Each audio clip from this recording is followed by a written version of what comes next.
बिस्मिल्लाहिर्रहमानिर्रहीम। अस्सलाम वालेकुम दोस्तों, वेलकम करता हूँ इमरान ऑफिशियल न्यूज़ में। तो चलो मेरा भाई, आज एक नई खुशखबरी के साथ आपके साथ हाज़िर हूँ। वज़ीर सेहत की तरफ से दो अहम खुशखबरियों का ऐलान कर दिया गया। ख़ास कर जो लोग सऊदी अरब से छुट्टी आना चाहते हैं और उन लोगों ने वैक्सीन की एक खुराक ली हुई और दूसरी खुराक अभी तक नहीं मिली हुई, उन लोगों के लिए। और जो दूसरी खुशखबरी है जो कि सऊदी अरब जाना चाहते हैं उनके लिए। तो मेरा भाई, पूरी बात करने से पहले आप लोगों से एक गुजारिश की जाती है, मेरे इस चैनल को सब्सक्राइब करें और बेल आइकन को दबाएं, और ताकि इस तरह की तमाम वीडियो आप तक पहुंचते रहें। और इस वीडियो को ज़्यादा से ज़्यादा शेयर किया करें कि तमाम लोगों तक इस वीडियो को पहुंचाएं ताकि उसको इसका फ़ायदा हो सके।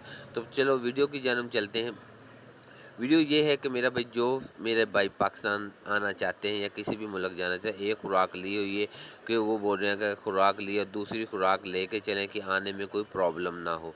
तो मेरे भाई, इन लोगों ने वज़ीर सेहत की तरफ से एक ऐलान ये किया गया है कि एक खुराक जो ली हुई है, अब दूसरी खुराक लेने में प्रॉब्लम है उस, क्योंकि उधर 40 साल या 50 साल लोगों के लिए उन लोगों ने पहले डोज़ दी हुई थी।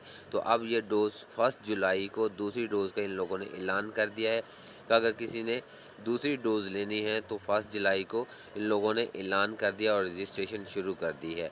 तो दूसरी खुशखबरी ये है, जो कि मेरा भाई पाकिस्तान से सऊदी अरब जाना चाहते हैं उन लोगों के लिए बोला था कि 2 खुराकें लें और एक ही कंपनी की लेनी थी। तो लेकिन अब उन लोगों ने बोला कि अगर आपने एक खुराक पहले किसी कंपनी चाइना की ली हो या फाइज़र कंपनी की ली हो, तो ये शर्त इन लोगों ने ख़त्म कर दी है कि अगर आपने चाइना वैक्सीन ली हुई है, अगर उसके बाद फाइज़र वैक्सीन लगवाएंगे, उसका कोई साइड इफ़ेक्ट तो नहीं। हाँ, इस तरह का कोई साइड इफ़ेक्ट नहीं। आप किसी किस्म का भी कोई दूसरी वैक्सीन ले सकते हैं। अगर इसके मतलब और कोई वीडियो आएगी तो आप लोगों के साथ ज़रूर शेयर करूँगा। तब तक अल्लाह हाफ़िज़।